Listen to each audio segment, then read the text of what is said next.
Welcome students. Today my topic is Urochordata. Urochordata is one of the important subphylum of phylum Chordata. Let us talk about Chordata first. Chordata is the group of organisms that have three fundamental characters. Number one is the pharyngeal gill slits. There are numerous gill slits in the pharyngeal region. Second character is mid-dorsal nerve cord, and the third important character is mid-dorsal tubular supporting notochord. Now these three fundamental characters are either present in the embryonic stage or are present throughout the life of an organism. Now let us talk about Urochordata. Urochordata has three synonyms. Number one is Acidiaceae, number two is Tunicata, and number three is sea squids. Now let us discuss three important synonyms, why these synonyms have been given to them. Number one, Acidiaceae. They are called Acidiaceae because of the important Greek word ascidian, which means the wine sac made up of goat skin. The second synonym of Urochordates is Tunicata. They are called tunicates because they have the outer leathery thick skin.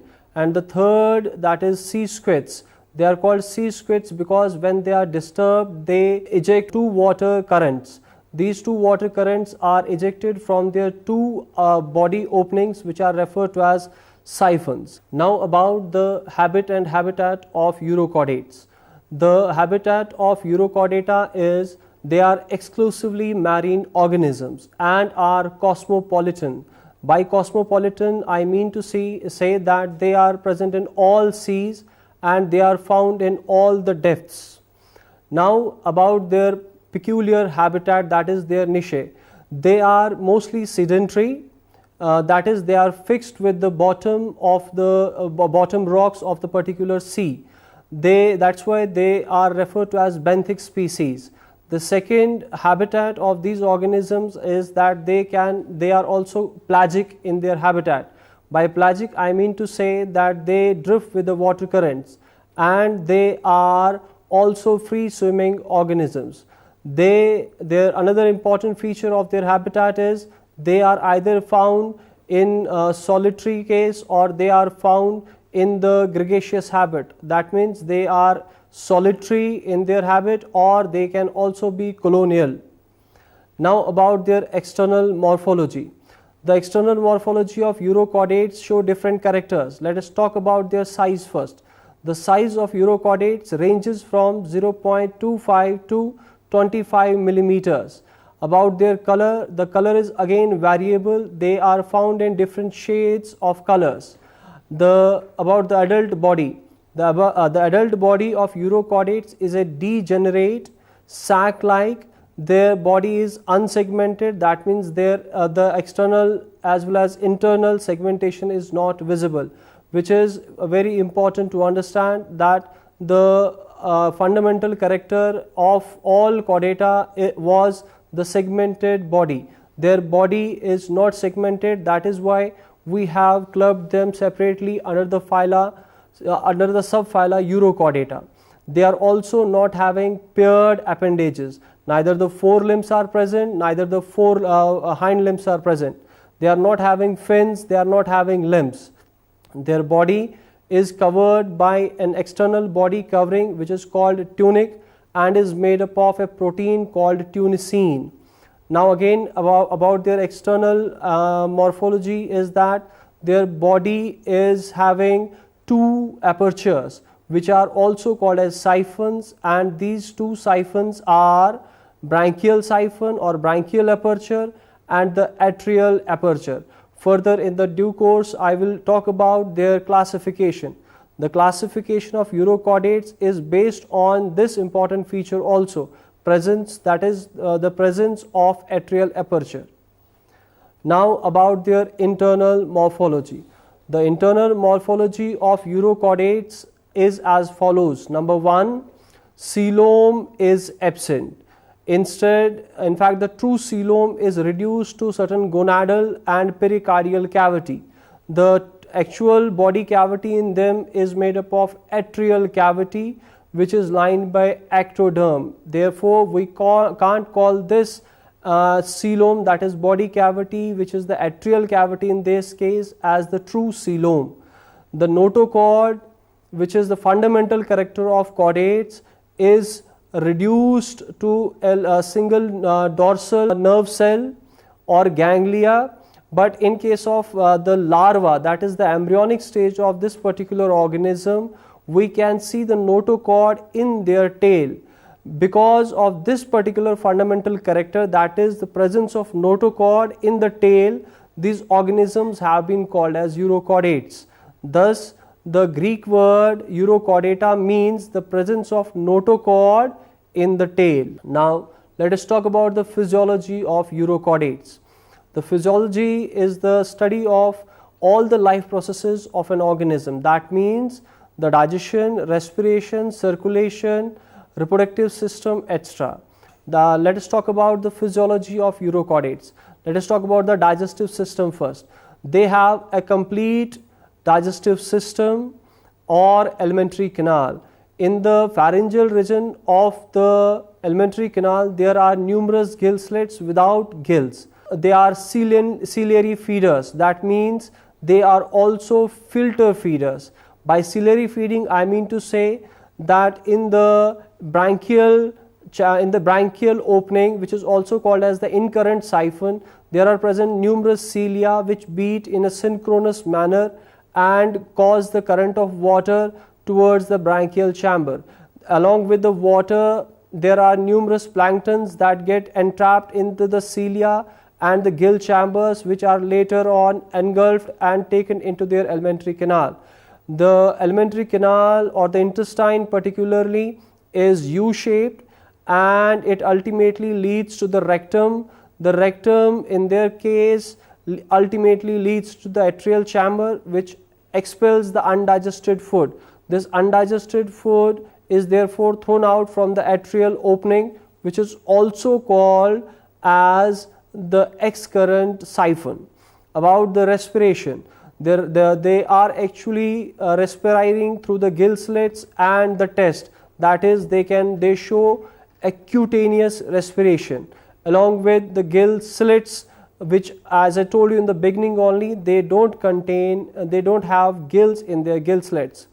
About the circulatory system, their circulatory system is of primitive type. By primitive type, I mean to say that they have open type of circulatory system. Open circulatory system means that blood is in direct contact with the tissues, and in the region of tissues there are sinuses that are formed. That is why we call that they have open type of circulatory system. The closed type of circulatory system is an advanced feature and is found in higher chordates, that is vertebrata and cephalochordata.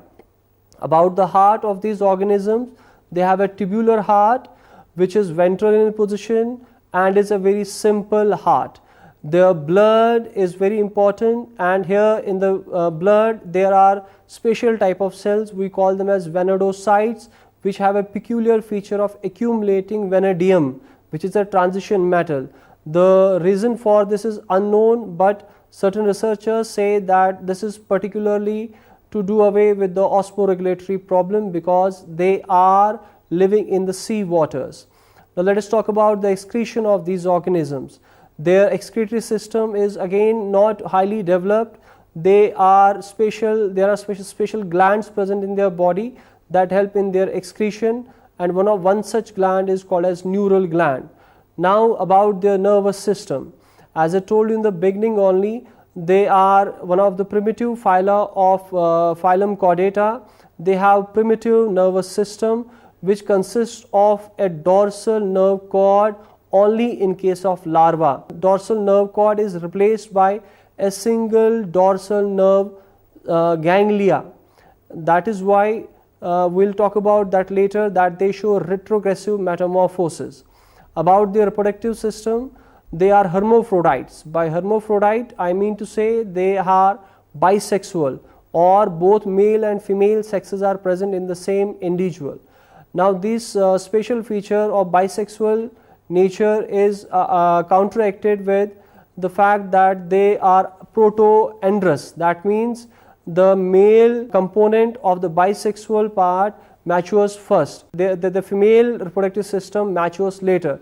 This facilitates in the cross fertilization and also helps them to survive in a better manner, and therefore they show cross fertilization. Now, one of the important features of urochordates is that they show retrogressive metamorphosis. Now, let us talk about what is metamorphosis. The changing of the primitive larva into a more advanced adult is referred to as metamorphosis. Now, metamorphosis is commonly given example of in case of frog.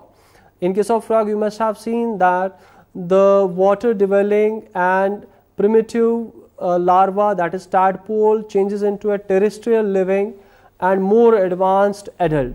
This type of metamorphosis is referred to as progressive metamorphosis, and the retrogressive metamorphosis is the type of metamorphosis where the larva has advanced features over that of the adult, and that is why we call it as retrogressive. That means the adults are less developed as compared to that of the larvae.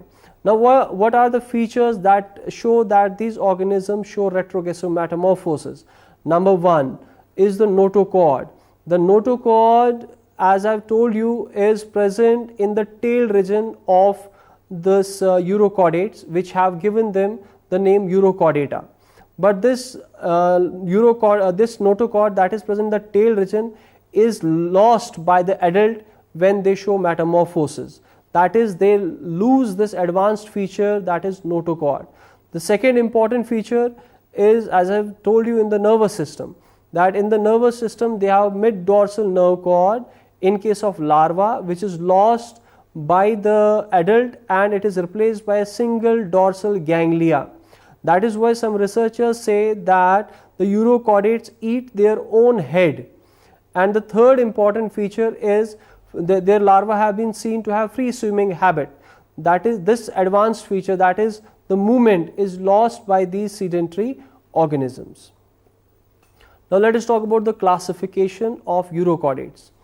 There are several classifications put forward, but I will be talking about the classification that was put forward by Storer and Usenberg. They classified urochordata into three subclasses. Number one is Acidacea. This Acidacea class, as you can see in the diagram, is a bottom dwelling organism. They have very thick outer covering of urochordata. Their atrial aperture is on the dorsal side and their pharyngeal gill slits are numerous. You can see in the diagram. The second class is Thalacea. The adults in this case are pelagic, that is, they drift with the water currents. The outer covering, that is tunica, is thin. They have numerous circular muscle bands. Their atrial aperture opens on the posterior side and the pharyngeal gill slits range from 2 to many. The third class is Larvaceae. The name given to them, Larvaceae, is because they retain most of the larval characters. The characters are as follows: that they are pelagic, that is, they drift with the water currents. They have persistent tail, notochord, and nerve cord. These three features are the larval features which are retained by the adult. They have permanent test, that is outer covering, which is thin and translucent. Atrium and atrial pore both are absent, which are present in other two classes, and they have only 2 gill slits. Now let us talk about the affinities of urochordata with non-chordates and chordates. Now affinities first with the non-chordates. Number 1, non-chordata, that is Porifera, example sponges, Coelenterata, example hydra, and urochordata. All these three have sessile habit. That means they are sedentary, they don't show movements. Second, that is the mechanism of filter feeding is present in the urochordates and some organisms of the non-chordates, that is like sponges and mollusca. The cutaneous respiration is also, or the respiration through the general body surface, is again the character which is found in the non-chordates and urochordates equally. The budding, that is the asexual mode of reproduction, which does not involve meiosis, is found to some extent in urochordates and also in the lower non-chordates.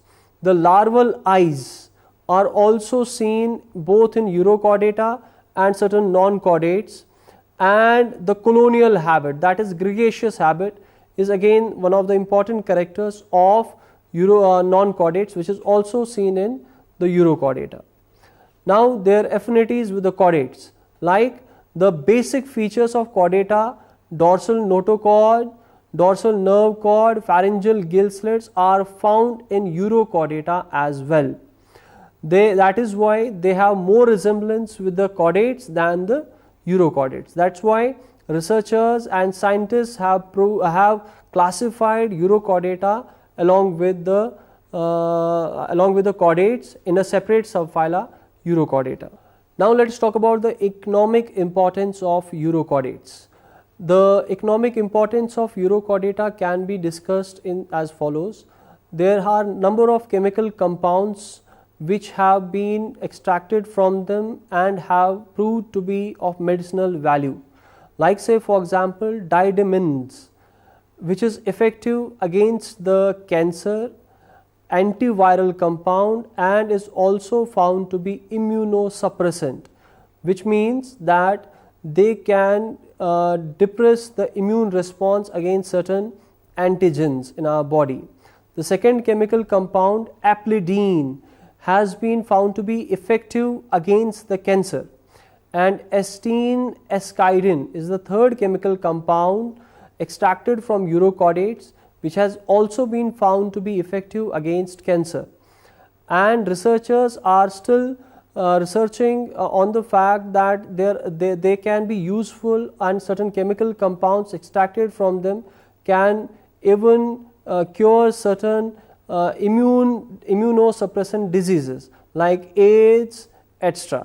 One of the important economic importance again is that they have invasive nature, like say for example the urochordata belonging to the genera Diadinum and Styla have been found to invade coastal areas.